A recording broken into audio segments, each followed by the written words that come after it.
Everyone, and thank you for joining Megan, Shannon, and I in our Stash Bash Take 10 series. This is going to be my first layout using my maze kit, and my maze kit was based upon a collection that I haven't even used, which was the crepe paper Cute Girl. And so I knew I wanted to use this paper here. It was my favorite paper in the collection. I actually ordered 2 of them. And so when I was looking through the different photos that I had that I wanted to use for this kit, I right away thought of my daughter's birthday. And so I'm looking at the paper and I'm like, okay, what can I do? And that's when I kind of started looking back on my own Instagram account, and I got my inspiration off myself when I did her 9th birthday layout. And so I kind of wanted a similar idea as far as the size of the number, but I didn't know what else I wanted to do. So I thought this was perfect, being that they're multiple colors. It's almost like a rainbow effect. And I thought that'd be perfect for my big number 4. So I didn't want to waste any of it. So I penciled little brackets, so that way it kind of helped me where to cut. And that way, like I said, I didn't waste any of it, which ended up working out perfect, because literally where the color ended is where I cut at least the horizontal lines.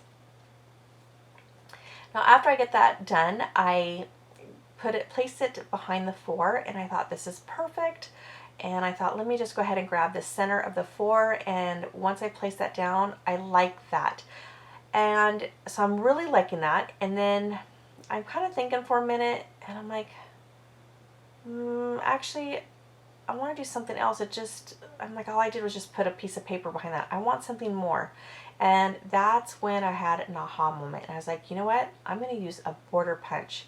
So I was like, all right, this is what I'm going to do. So I only have 4 border punches, and I end up going with this one where it's the scallop, like a doily scallop.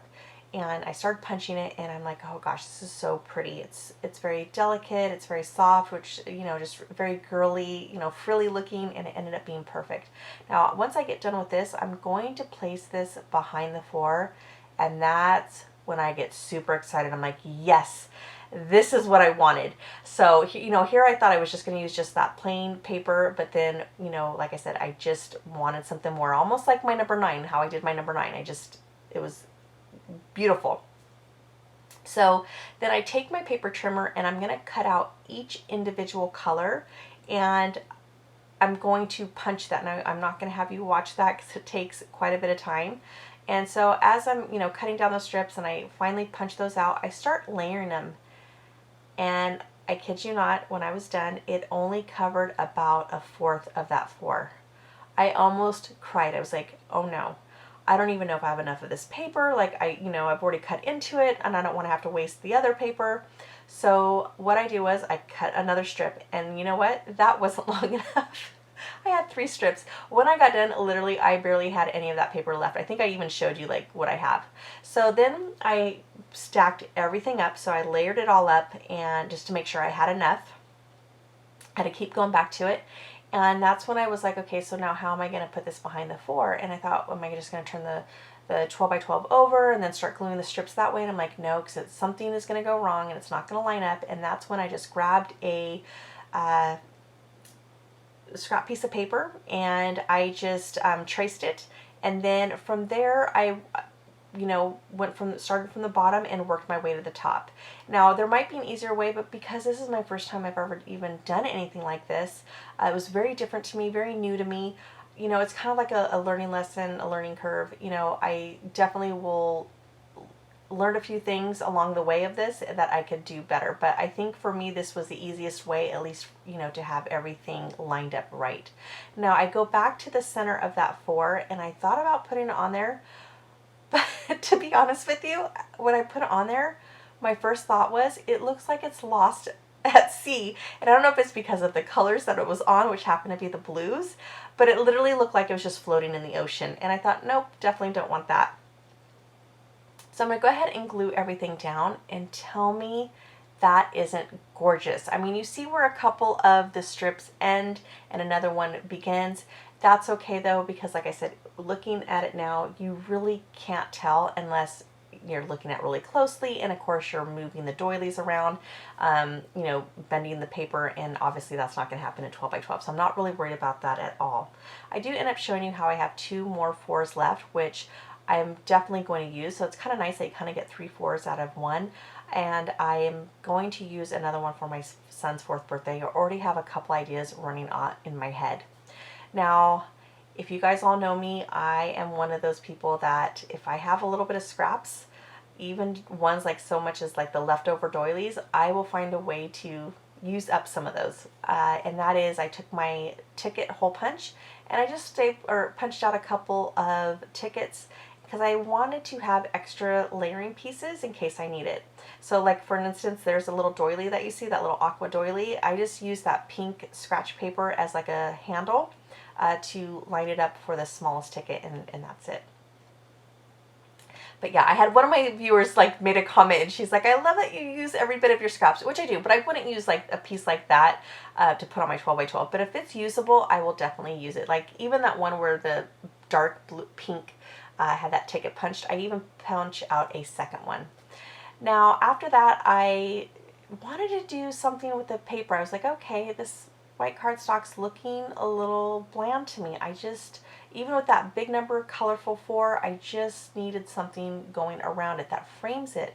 And I thought about using a cardstock, and I thought about adding like that leftover piece from the multicolored paper of, you know, a header and a footer.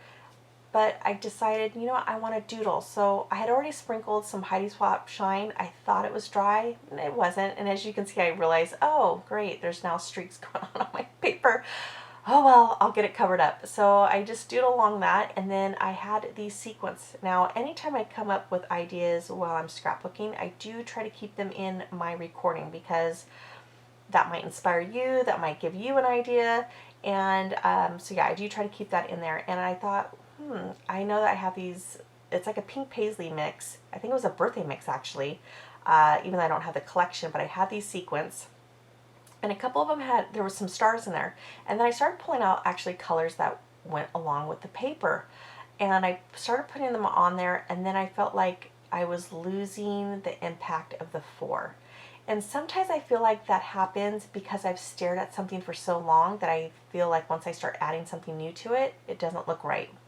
So then I decide to move on, and anytime I get, you know, in that situation, I do try to move on somewhere else on the page, and that's when I started working on the photos. Now, I'm going to be honest with you, I really wanted to use my gelatos. I wanted to have color popping out behind the photos. Here's why I didn't do it. That 4 took me over an hour and 45 minutes. I never spend that length of time on my layout. I think for a whole entire layout, you know, from start to finish, an hour and 45 minutes, yes, but not just one detail of that of a layout.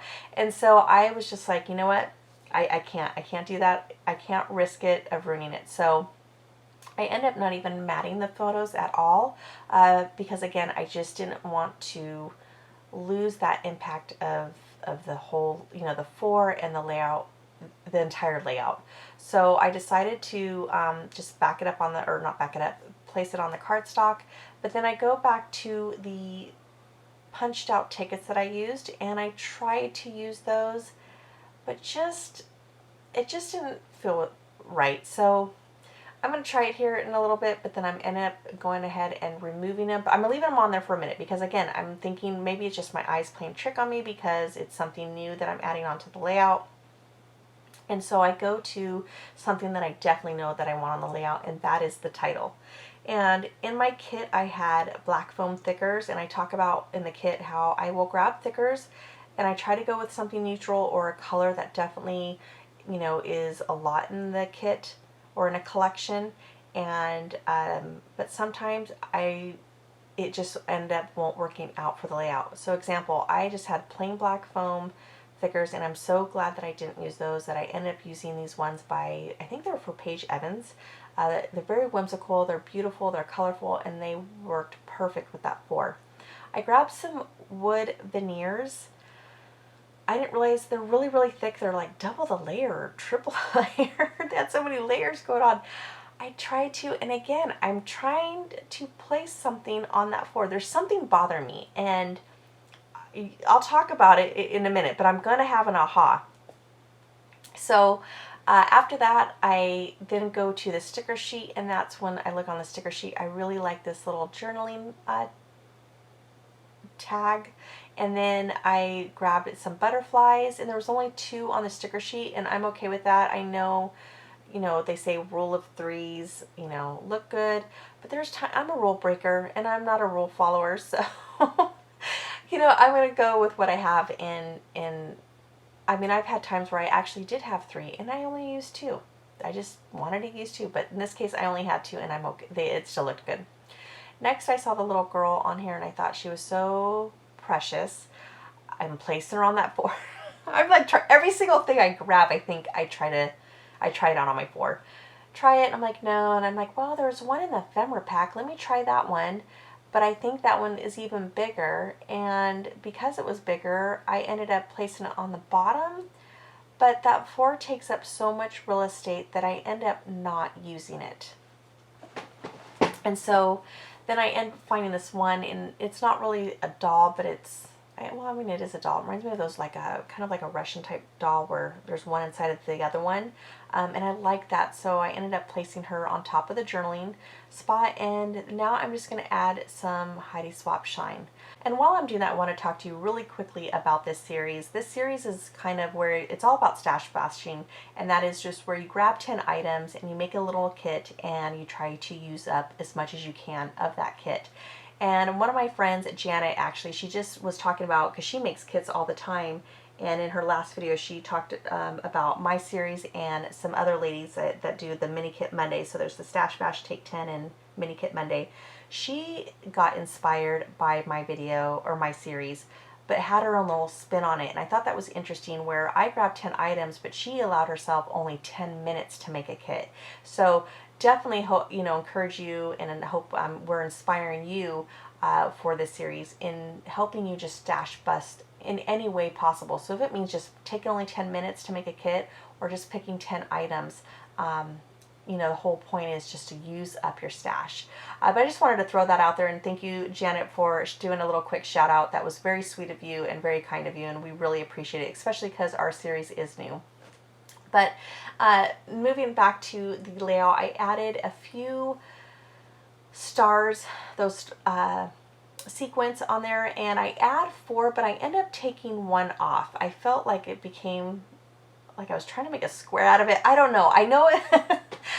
My way of thinking sometimes, I'm like, oh, I think I just need to actually walk away from the layout for a little bit, and that honestly is it. I need to, I told my husband, it was for Mother's Day yesterday, I said, give me 4 hours, I just gotta make this layout. Well, I had no idea that the floor was gonna take that long. And so we ended up going to my friend's house, and my best friend's house, and we had Mother's Day there. The husbands cooked dinner for us, and the kids were all running around and playing. And while I was eating dinner, I was like, aha, I know exactly what I'm gonna do. I know what was missing on my floor. So when we got home that night, it was like about 9:30, 9:45, and I started paper piercing around the floor. And that's what I needed. I wanted to color coat the, threads to go around the floor. And so here I am, just paper piercing it, and then I grab my embroidery thread thinking, I have all the colors, I'm sure I got them all. Nope, I had no pinks, which is kind of odd to me because I love pink. So I ended up stitching last night until it was like it was almost 10:30. And I was exhausted that I kept pricking my finger, and I'm like, great, so not only am I going to have all this, I'm going to have some blood added to my layout. Thank goodness though, nothing got on my layout. I, stitched what I had as far as the colors, and then I had to wait till today, to go get the rest of the colors and finish up the layout after I got off work. And that's it, everyone. That is my layout. That was what was missing. I knew there was something, and I kept trying sequence. I was trying everything, ephemera, and it ended up being the stitching.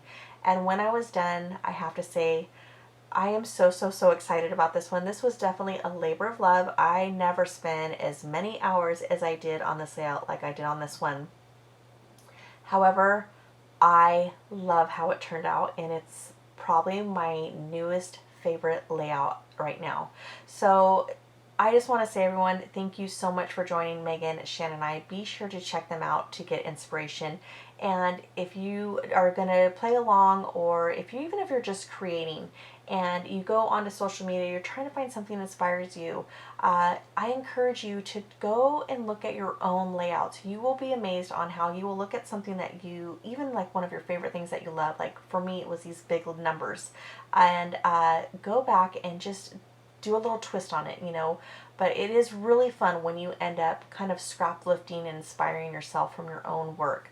But yeah, that's it, everyone. I'm going to go ahead and leave those links below to go check out the other ladies. And I just want to say thank you, and you all have an amazing night. Bye.